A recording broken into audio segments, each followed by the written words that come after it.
Hello po, yung mga nagtatanong kung ano ba yung mga needs ni Gab Medical po. Ano ko, napakadami po. Hi ka Gab, kiss mo sila. Kiss mo. Like that. Very good. Ito po, isa na po itong suction catheter. Naku, konti na nga lang. O, ayan po. French 8 po siya.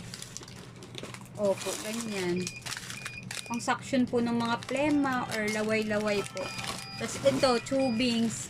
Isa na nga lang, yung isa nga po ni ano ko lang, ni sabunan, tapos babad ko sa mainit para kahit papano diskarte, nanay diskarte. Opo, ito gloves.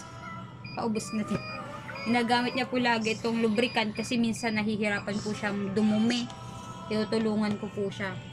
Yan, ito yung gasa dito palagay sa leeg niya. Tapos yung mga ganito, neb kit. Kasi kailangan po pausukan siya. Minsan kasi mahirap maplema. Ito. Saka kapag matigas po yung tray, kailangan patakan po nito yung sodium chloride. Yun. Yun lang. Just, di pa iba. Yung iba mga wipes, mga pagkain niya po. Pero kahit sa medical supplies pa lang po, naku, napakalaking tulong na po yung binibigay niyong help. O kaya, napakabigat po sa aming mga warrior mom. Tapos samahan mo pa ng oxygen niya. Ayan po. Yun lang. Kiss na Gab. Sunod po ulit.